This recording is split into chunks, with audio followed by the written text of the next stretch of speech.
नमस्कार दोस्तों, sunrise maths point के यूट्यूब चैनल पर आपका स्वागत है। दोस्तों, हम पढ़ रहे थे डेरिवेटिव्स और पिछली क्लास में डेरिवेटिव्स और उनको पढ़ने कंप्लीट कर लिया था।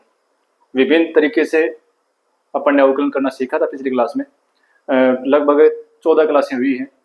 ये मानिए चले कि 7 से 8 घंटे की जो क्लासें टोटल हुई हैं, तो उसमें हमने अवकलन करना है वो अच्छे से सीख लिया था। अब आगे का जो अपना टॉपिक है वो है अवकलन जो है उनका यूज क्या है, हम किन चीज़ों में इनका उपयोग करते हैं, वो हमारे कहाँ कहाँ काम में आएंगे अवकलन। तो देखिए, अवकलन अपने बहुत ज़्यादा काम में आएंगे। कुछ चीज़ें मैंने यहाँ पर लिखी हैं और अपना जो अगला चैप्टर उस चैप्टर का नाम भी यही है कि अवकलन के अनुप्रयोग, यानी एप्लीकेशंस ऑफ डेरिवेटिव्स, ये अपने को पढ़ना है। और इसमें अपने बुक जो थी एनसीईआरटी की जो ओल्ड बुक थी उसमें अपने पास दे रखे थे कि 5 यूज दे रखे थे कि जो डेरिवेटिव्स है उनके 5 एप्लीकेशन अपने को दे रखे थे।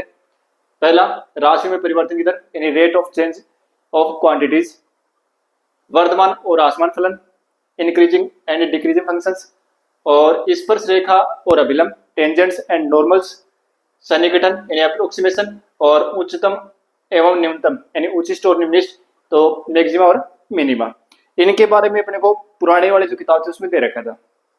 अब देखिए, जैसे अपना नया सिलेबस आया है उसमें एक तो टॉपिक ये छोड़ा है, दूसरा टॉपिक ये छोड़ा है, तीसरा टॉपिक ये छोड़ा है, 2 टॉपिक कट कर दिए। तो 12th क्लास के लिहाज से तो हमें ये पढ़ना नहीं है। ये जो 3 और 4 नंबर की जो टॉपिक है ना, यानी स्पर्शरेखा और अभिलंब हमें नहीं पढ़ना है, और सन्निकटन यानी अप्रोक्सीमेशन है वो नहीं पढ़ना है 12th क्लास के लिहाज से। तो ठीक है। और कंपटीशन के लिहाज से ये एक ऐसा टॉपिक है कि कंपटीशन में इसमें से 2 या 3% अपने को हर कंपटीशन में देखने को मिल रहे हैं। अगर हम सेंट्रल लेवल पर पीजीटी की बात करें, क्योंकि उसमें बीएससी का पोर्शन नहीं होता, जैसे एनवीएस केवीएस, उनमें सब में क्या आता है, 11th और 12th का सिलेबस आता है। तो 11th और 12th के सिलेबस की बात करूं तो उसमें से अपने एनवीएस का हो, चाहे केवीएस का हो, चाहे डीएसएसबी का हो, ये जो पीजीटी की जो मैं बात करूं तो उन पीजीटी के अंदर ये जो टॉपिक है इसमें से कम 4-5% अपने देखने को मिले। ठीक है। और अगर बात करूं मैं आरपीएससी, तो आरपीएससी सेकंड ग्रेड के अंदर तो इसमें से 3% अपने को हर साल मिले हैं और आगे भी मिलेंगे। और फर्स्ट ग्रेड में भी इसमें से 2% तो 2 तो मिलते हैं हर साल, 2% तो मिल जाते हैं, कई बार 3 भी आए हैं। तो कहने का मतलब ये है कि अगर हम आरपीएससी फर्स्ट ग्रेड और सेकंड ग्रेड के लिहाज से भी अगर इसको पढ़े तो भी इसमें इन 5 टॉपिकों में से और 3 क्वेश्चन तो अपने को देखने को मिलेंगे। ठीक है, नहीं 2 तो कम से कम है, हो सकता है 3 मिल जाए। और उनमें तय है, एक यहाँ से मिलेगा, एक यहाँ से मिलेगा, और एक इन दोनों में से आने की संभावना रहेगी। तो एक तो यहाँ से, एक यहाँ, ये 2 नंबर और 5 नंबर, इसमें से 1% तो 2% तो पक्की है। कंपटीशन के लिहाज से अगर हम पढ़े तो ये 2% जो है इनमें से तो दोनों में से 1% तो पक्का ही मिलेगा अपने को। और ये 2 जो टॉपिक है इनमें से, इसमें से भी आया हुआ है, इसमें भी आया हुआ है, इसमें भी आया हुआ है। तो 3 अगर मिलते हैं तो बढ़िया, 4 मिलते तो बढ़िया। यानी कहने का मतलब ये है कि कंपटीशन के लिहाज से इस चैप्टर का वेटेज अच्छा है। ये 5 टॉपिक अगर अच्छे से पढ़ते हैं तो ये मानिए चलिए कम से कम 2% नहीं तो 3% तो अपने तैयार हो गए। और हो सकता है कि अगर पेपर बनाने वाला जो है अगर टोटली सिलेबस के अकॉर्डिंग चले, जैसे इस बार 2022 के अंदर जो सेकंड ग्रेड का जो सिलेबस जो पेपर आया था उसके अंदर क्या किया कि पैटर्न जो था वो पहले से सिलेबस में थोड़ा चेंजमेंट हुआ था। ठीक है, पैटर्न में चेंजमेंट कुछ दिया नहीं कि किस तरीके से क्या पैटर्न आने वाला। नहीं तो पहले ये था कि 90 क्वेश्चन जो थे वो 12th लेवल के हुआ करते थे, यानी जिसमें 9th 10th 11th और 12th के क्वेश्चन आया करते थे, और 40% जो थे वो बीएससी के हुआ करते थे। ठीक है, इस बार क्या किया, इसमें से केवल 52% आए थे और 78% आए इसमें से बीएससी में से। तो इस बार इनमें से परसेंट कम देखने को मिले।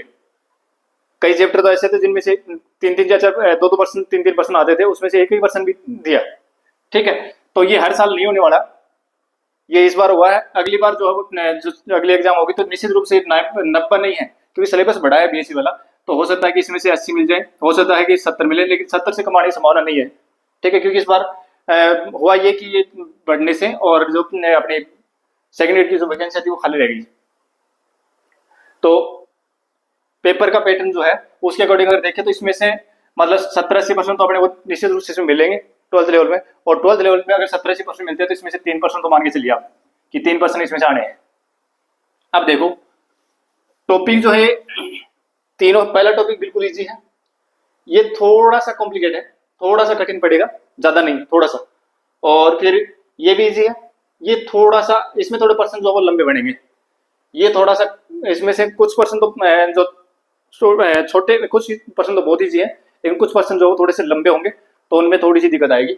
हालांकि कहने का मतलब ये कि ओवरऑल अगर देखें तो ये एक्सरसाइज न तो ज्यादा कठिन है और न ही ज्यादा ईजी है, समझना इसमें पड़ेगा और समझेंगे तो ही ये पूरा चैप्टर जो अपने अच्छे से दिमाग में बैठेगा। और 12th क्लास के अंदर तो ये मान के चलिए कि 12th क्लास में तो इसमें 6 नंबर के प्रश्न आने हैं, तो 6 नंबर के प्रश्न इसमें आएंगे तय है। तीनों में से 1, 2 और 3 तीनों में से प्रश्न आएंगे, इसमें से तीनों में से इसमें प्रश्न आएंगे। तो तीनों ही एक्सरसाइज जो है तो पहले तो अपन पढ़ेंगे 12th क्लास के लिहाज से, पहले इस एक्सरसाइज पढ़ेंगे, फिर इसको पढ़ेंगे और फिर इसको पढ़ेंगे, ठीक है। और फिर ये जो एडिशनल एक्सरसाइज है इनको पढ़ेंगे हम कंपटीशन के लिहाज से। तो आज अपना जो टॉपिक है उसको करते हैं शुरू, और आज का अपना टॉपिक रहेगा राशियों में परिवर्तन की दर। तो देखो अवकलन जो हमने पढ़ा है उसका मतलब ये तो था, परिवर्तन की दर ही तो था, यानी अवकलन जो पूरे हमने 14 क्लासे ली है उसमें यही तो पढ़ते आ रहे हैं कि अवकलन का मतलब होता परिवर्तन की दर। वहां हमने क्या देखा था कि वहां हमने देखा था कि एफ एक्स कोई फंक्शन था और वो जैसे किसी भी, जैसे एफ एक्स है ये एक्स से वेरिएबल का कोई फंक्शन है, यानी एक्स चर का कोई फलन है, जैसे ये दे दिया। और इस एफ एक्स को हमने कई बार इसको वाई भी लिखा था कि भी वाई एक चर है जो दूसरे चर के रूप में इस प्रकार से लिखा गया है। तो इस y के अंदर इसमें परिवर्तन की दर, इसमें तो परिवर्तन की दर निकालनी थी किसके सापेक्ष, इसके सापेक्ष, तो हम उसको ये लिख रहे थे dy बटे dx। मतलब ये हुआ कि y में परिवर्तन की दर किसके सापेक्ष है, x के सापेक्ष। तो y में परिवर्तन की दर x के सापेक्ष, यानी y में अगर x में परिवर्तन हो रहा है तो उसी के अनुसार y में परिवर्तन क्या हो रहा है ये अपने चेक करना था। इसी प्रकार से अगर जैसे मान लो कि कोई वस्तु गति कर रही है और s दूरी वो तय करती है, t समय में वो s दूरी तय करती है, तो उसकी चलने की जो दर है, गति करने की दर है वो क्या है। तो गति करने की दर ये है कि s दूरी थी, t समय में उसने तय करी, तो इसका मतलब ये हुआ कि s में परिवर्तन की दर निकाल लो किसके सापेक्ष, समय के सापेक्ष, वही इसकी क्या हो जाएगी, गति की दर हो जाएगी, ठीक है। तो अगर वस्तु s दूरी विस्थापित होती है t समय में तो हम ds अपॉन dt को क्या लिखते हैं, या तो उस वस्तु का वेग, ठीक है। इसी प्रकार से कोई वस्तु t समय में और v वेग प्राप्त कर लेती है तो उसमें वेग में परिवर्तन की दर, कोई वस्तु t समय में v वेग प्राप्त कर लेती है और तो उस समय इस वेग में परिवर्तन की दर dv अपॉन dt बराबर, इसको हम लिखते थे a से भी लिखेंगे और f से भी लिखेंगे त्वरण, ठीक है ना, एक्सेलरेशन, ds अपॉन dt यानी विस्थापन में परिवर्तन दर वेग, वेलोसिटी, ठीक है, और वेग में परिवर्तन दर त्वरण, एक्सेलरेशन, ठीक है। तो ये चीजें जो है, ये कहने का मतलब ये है कि एक राशि में दूसरी राशि के सापेक्ष परिवर्तन दिखा रहा है, वही परिवर्तन की दर है। अब यहाँ पर देखो परिवर्तन की दर आएगी तो निश्चित रूप से अपना समय के सापेक्ष अपने को परिवर्तन निकालना है, ठीक है। तो कई बार अपने को कहेगा कि त्रिज्या में परिवर्तन की दर बताओ, तो इसका मतलब रेडियस dr अपॉन dt लिख देंगे। कई बार कहेगा क्षेत्र में परिवर्तन की दर बताओ तो ds अपॉन dt, या सरफेस एरिया, या इसको a से भी लिख देंगे da upon dt, surface area ऐसे डिनोट कर देंगे या एरिया ऐसे डिनोट करते, कोई फर्क नहीं पड़ेगा। कई बार अपने को वेग में परिवर्तन की दर यानी dv बटे dt ये भी पूछेगा, इसका मतलब सॉरी आयतन में परिवर्तन दर, ठीक है ना, वॉल्यूम जो है उसमें परिवर्तन की जो दर वो निकालती है तो dv बटे dt। तो पहली जो एक्सरसाइज है ना उसमें तो केवल ये चीज और कुछ है नहीं, त्रिज्या में परिवर्तन दर, भुजा में परिवर्तन दर, क्षेत्रफल में परिवर्तन दर, और आपके उसमें आयतन में परिवर्तन के दर, ये सारी चीजें जो है वो अपने को इस चैप्टर में करना है। तो ये चैप्टर जो अपनी बुक जो है उस बुक की ये एक्सरसाइज होगी 6.1, ठीक है। चलो करते हैं शुरू। ये चैप्टर बिल्कुल इजी है, यानी 6.1 जो है बिल्कुल इजी है। देखो पहला ही क्वेश्चन करते हैं अपन, वर्त के क्षेत्रफल में परिवर्तन की दर इसकी त्रिज्या r के सापेक्ष ज्ञात कीजिए, यानी क्षेत्रफल में परिवर्तन की दर तो निकालनी है किसके सापेक्ष, r के सापेक्ष। क्वेश्चन नंबर फर्स्ट दे रखा अपने को, और क्या कह रहा है इसमें कि वर्त के क्षेत्रफल में, ठीक है ना, वर्त का क्षेत्रफल। तो अपन लेते हैं कि वर्त का क्षेत्रफल जो है ना, वर्त का क्षेत्रफल, अब उसको अपन a से लिखते हैं, ठीक है ना, वर्त का क्षेत्रफल a है, तो हमें निकालना क्या है, और त्रिज्या कितनी दे रखी है उसकी, त्रिज्या दे रखी है अपने को r, ठीक है, त्रिज्या r है, त्रिज्या r है, वर्त का क्षेत्रफल a तथा त्रिज्या r है। तो उस समय dA/dr। अब क्या कह रहा है कि क्षेत्रफल में परिवर्तन की दर तो निकालनी है, ठीक है ना, यानी एरिया में रेट ऑफ चेंज तो निकालनी है अपने को, लेकिन किसके रेस्पेक्ट में, आर के रेस्पेक्ट में, यानी रेडियस के रेस्पेक्ट में अपने को इसे ए में परिवर्तन की दर जो है वो ज्ञात करनी है, यानी ए में परिवर्तन की दर किसके सापेक्ष, त्रिज्या के सापेक्ष। ठीक है, अब देखो क्या कह रहा है अपने को, अपने पता है sine A is equal to क्या होता है, यानी वर्त का क्षेत्रफल क्या होता है, फॉर्मूला क्या होता है, ये सारे याद रखने पड़ेंगे अपने को, पाई आर स्क्वायर, यानी वर्त का क्षेत्रफल होता है पाई आर स्क्वायर, जहां आर वर्त की त्रिज्या होती है। तो आर के सापेक्ष अवकलन कर दो, तो dA/dr इज इक्वल टू पाई तो कांस्टेंट है, और आर स्क्वायर कितना हो जाएगा 2r। ठीक है, अब देखो क्या कह रहा है, कह रहा है कि r बराबर 3 सेंटीमीटर पर और r बराबर 4 सेंटीमीटर पर ये दर निकालनी है अपने को। तो r बराबर 3 सेंटीमीटर, जब r बराबर 3 सेंटीमीटर है तो उस समय dA अपॉन एन क्षेत्रफल में परिवर्तन दर वो कितनी आएगी, पाई इंटू 2 इंटू 3, तो 6 पाई ये आ जाएगा। ठीक है, सेंटीमीटर। अब ध्यान रखना है सेंटीमीटर ही आएगा, क्योंकि देखो त्रिज्या आपका क्षेत्रफल तो होता है वो तो होता है सेंटीमीटर स्क्वायर। ठीक है, और फिर देखो इसमें एक ही आ रहा है तो इसलिए सेंटीमीटर आएगी, त्रिज्या एक ही आ रहा है, अगर स्क्वायर आता ना तब तो सेंटीमीटर स्क्वायर होता, तो इसमें जो क्षेत्रफल में परिवर्तन है वो क्या आएगी, 6 पाई सेंटीमीटर। ठीक है, इसी प्रकार से अगर r बराबर 4 पूछे तो हम r बराबर 4 लिख देंगे। ठीक है, उसके बाद में आगे देखते हैं,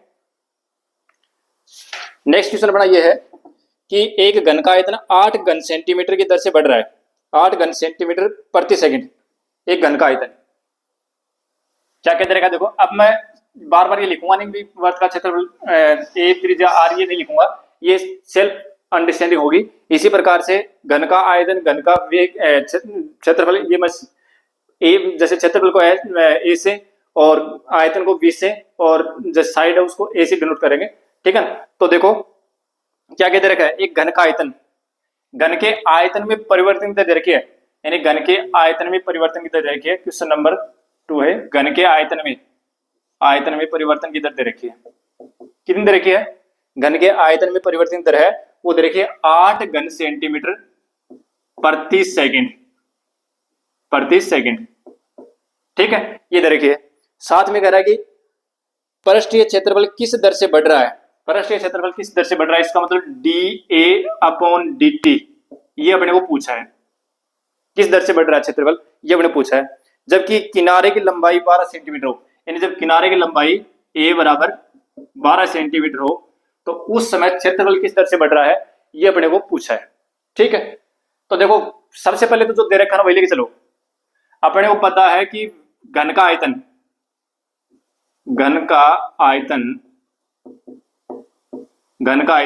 v बराबर क्या होता है, भुजा की क्यूब, यानी a क्यूब ये तो होता है ना, घन का आयतन ये तो होता है। अब देखो t के सापेक्ष अवकलन कर लो, तो t के सापेक्ष अवकलन करने पर तो dV/dt बराबर a क्यूब, तो a क्यूब को करेंगे तो 3 तो पहले आ जाएगा और फिर a घात कम हो जाएगी और फिर a बचा ना, तो a का t के सापेक्ष करो dA/dt, या कांस्टेंट मत मान लेना को। ठीक है, dA/dt। अब देखो जो दे रखा है रख दो, 8 3 a², a का मान भी दे रखा है ना अपने को, जब a बराबर 12 सेंटीमीटर हो, जब a बराबर 12 सेंटीमीटर तो उस समय देखो 12 का स्क्वायर dA/dt। ठीक है, तो ये कितना आ जाएगा,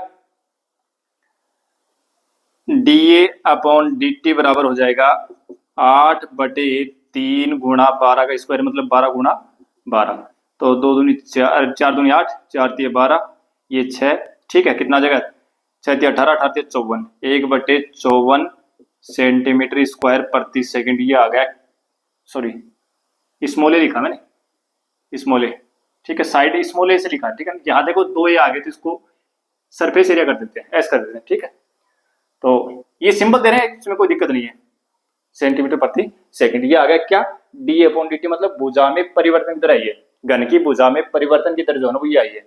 लेकिन भुजा में परिवर्तन की दर नहीं पूछी अपने को, किसमें पूछी थी, हमें तो पूछा है क्षेत्रफल में परिवर्तन की दर पूछी है, तो क्षेत्रफल परिवर्तन की दर क्या आएगी, अपने को पता है कि घन का जो पृष्ठीय क्षेत्रफल होता है ना वो होता है 6 गुणा भुजा स्क्वायर, ये तो होता है घन का पृष्ठीय क्षेत्रफल 6 गुणा भुजा स्क्वायर होता है। तो अब इसका t के सापेक्ष अवकलन कर दो, तो ds अपॉन dt बराबर क्या हो जाएगा, ये दो पहले आएगा तो 6 दूनी 12 ए और फिर ए का क्या हो जाएगा da अपॉन dt। अब a बराबर कितने 12 सेंटीमीटर पूछा ना, तो ये बराबर 12 सेंटीमीटर पर क्या होगा ds अपॉन dt बराबर क्या हो जाएगा 12 गुणा 12, ए का मान 12 दो और da अपॉन dt का मान कितना वो भी रखो, d अपॉन dt का मान 1/54 है, 1/54 को रखो।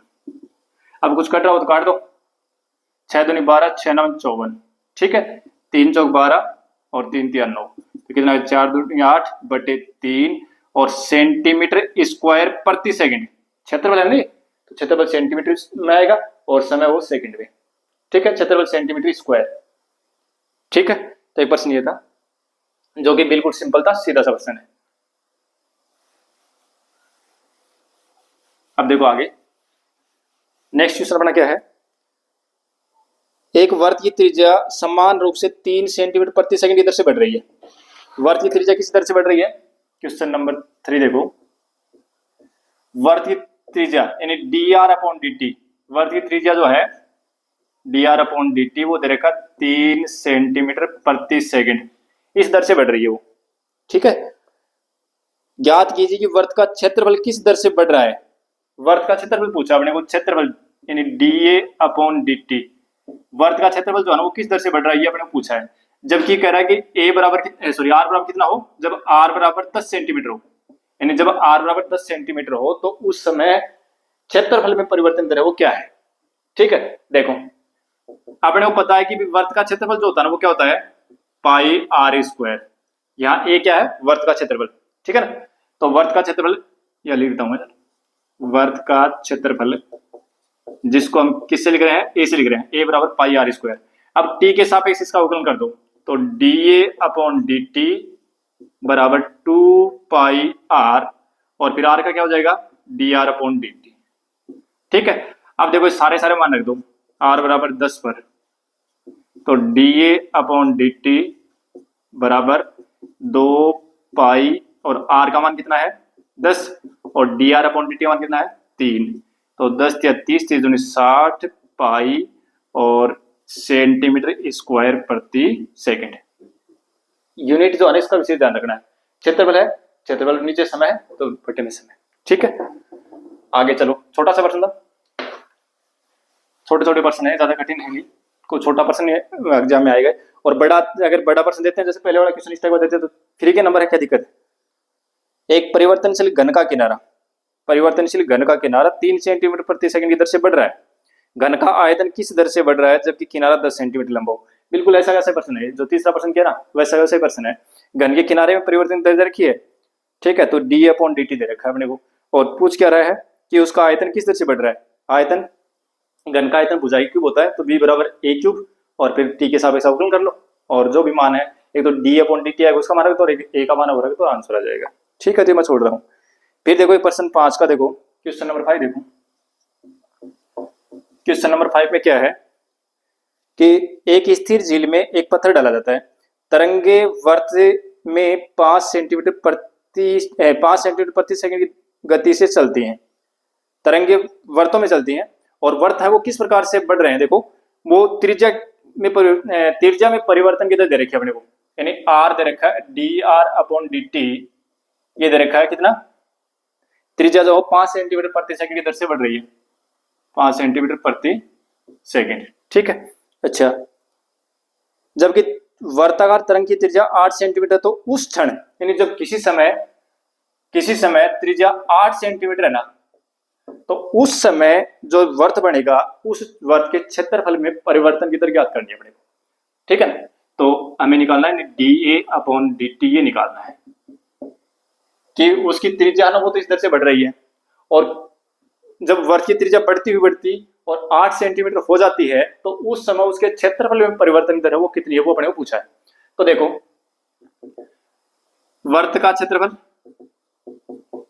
ये वर्ताकार तरंग है ना उसका क्षेत्रफल, ठीक है ना, जिसको अपने a से लिख रहे हैं, क्या होता है पाई r स्क्वायर होता है ना भाई, वर्ताकार तरंग जो वो कैसी वर्ताकारी तो है, तो वर्त का क्षेत्रफल क्या होता है पाई r स्क्वायर, कर दो t के सापेक्ष अवकलन, तो dA अपॉन dt बराबर 2 पाई r, फिर r का क्या हो जाएगा dr अपॉन dt।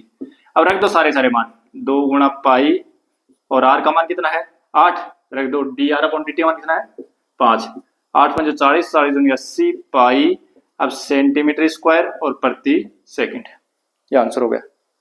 ठीक है, अब देखो आगे वाला क्वेश्चन। एक वर्ग की त्रिज्या 0.7 सेंटीमीटर प्रति सेकंड की दर से बढ़ रही है, इसकी परिधि की वृद्धि की दर क्या है जबकि r बराबर 4.9 सेंटीमीटर है। देखो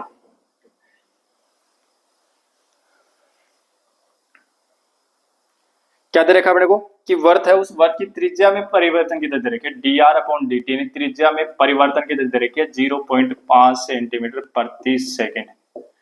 परिधि में परिवर्तन की दर ज्ञात करनी है, परिधि सरकमफ्रेंस, ठीक है सरकमफ्रेंस, तो परिधि जो है ना उसको मैं लिख रहा हूं परिधि मतलब सी, इसमें परिवर्तन की दर ज्ञात करनी है अपने को, D C upon D T अपने को पूछा है परिवर्तन की दर किसमें, परिधि में, परिधि में परिवर्तन की दर जो है अपने को ज्ञात करनी है। ठीक है, अब देखो क्योंकि वर्त की परिधि यानी circumference of circle is equal to 2 pi R, ये तो फॉर्मूला होता है, यानी वर्त की जो परिधि के आते हैं फॉर्मूला क्या होता है 2 पाई आर, वर्त की परिधि जिसको सी से लिख रहे हैं 2 पाई आर, ये तो होता है।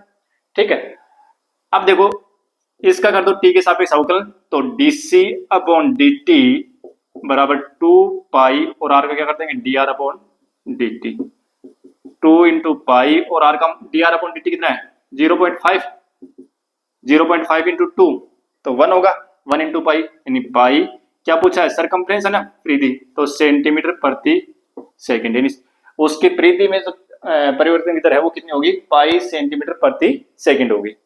ठीक है, तो एक छोटा सा क्वेश्चन था ये।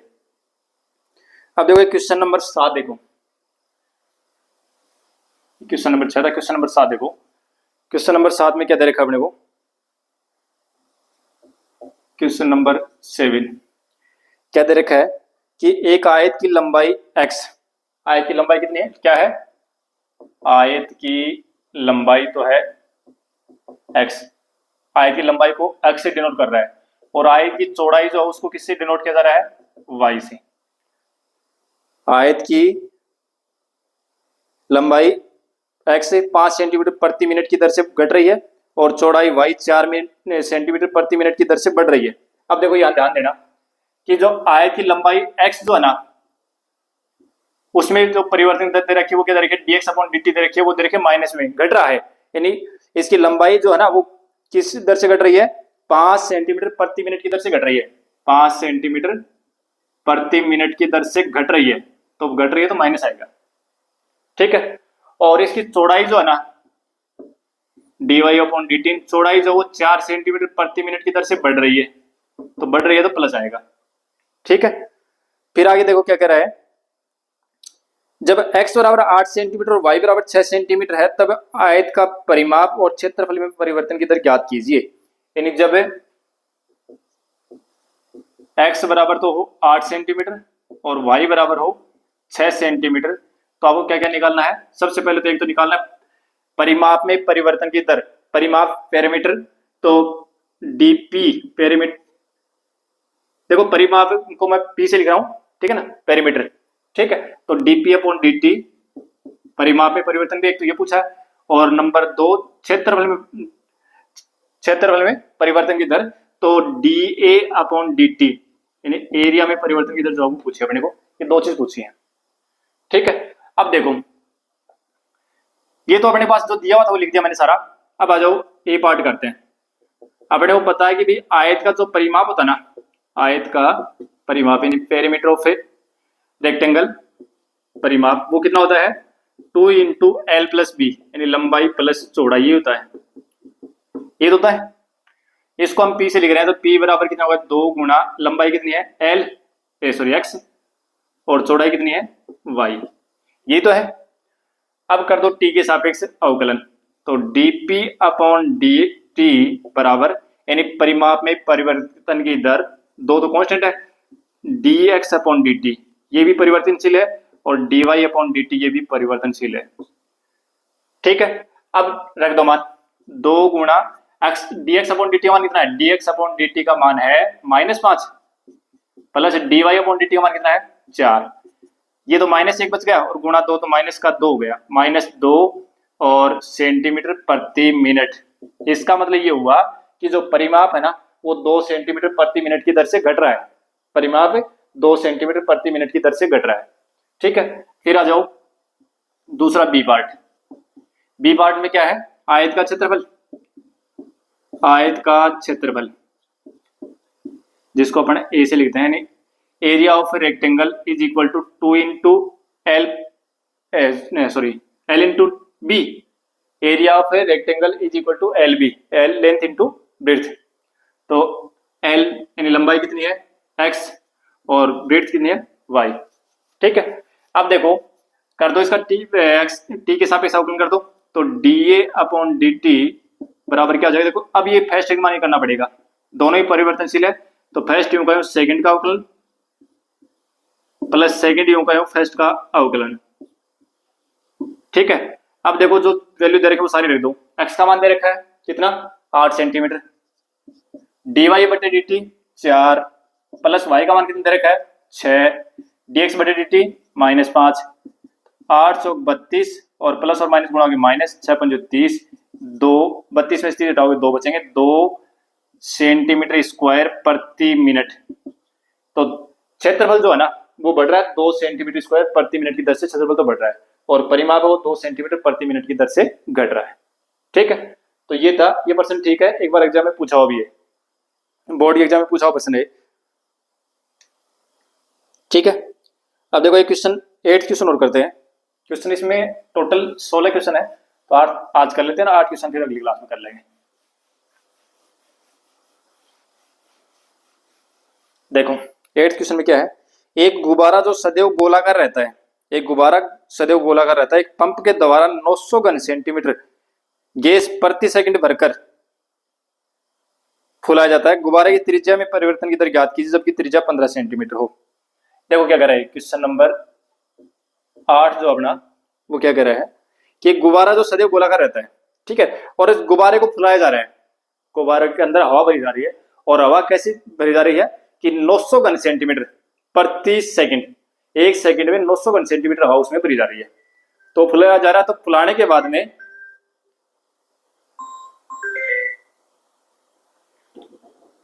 तो देखो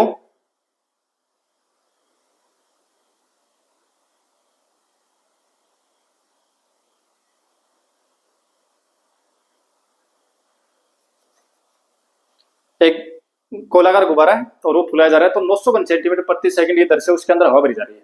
ठीक है, तो इसका मतलब ये हुआ कि उसमें जो आयतन में परिवर्तन दर है वो दे रखी है अपने कितनी 900 घन सेंटीमीटर प्रति सेकंड, ये दे रखी है। ठीक है, और फिर उसके बाद में क्या दे रखा आगे, त्रिज्या में त्रिज्या दे रखी उसमें क्या पूछ रहा आगे, तो त्रिज्या में परिवर्तन दर ज्ञात करनी है, मतलब dr अपॉन dt अपने को ज्ञात करना है। और कब ज्ञात करना है, जब r बराबर कितना हो, r बराबर 15 सेंटीमीटर हो। ठीक है ना, r बराबर 15 सेंटीमीटर हो तो उस समय त्रिज्या में परिवर्तन की तरह वो अपने को ज्ञात करनी है। कोई दिक्कत नहीं है। क्या होता है भाई, गोलाकार है तो गोले का आयतन क्या होता है 4/3 पाई r क्यूब, ये सूत्र याद रखने पड़ेंगे। गोले का आयतन 4/3 पाई r क्यूब, कर दो टी के सापेक्ष अवकलन, तो dv upon dt is equal to 4/3 pi और r क्यूब को कितना होगा 3r स्क्वायर और फिर r का हो जाएगा dr अपॉन dt। अब सारी वैल्यू रख दो इसमें, ये तो 900 रख दो, 4/3 पाई इंटू 3 और इंटू r का मान कितना है 15 गुणा 15 r स्क्वायर, इसलिए 2 बार लिख दिया मैंने dr अपॉन dt। ये 3 से तो 3 कट गया।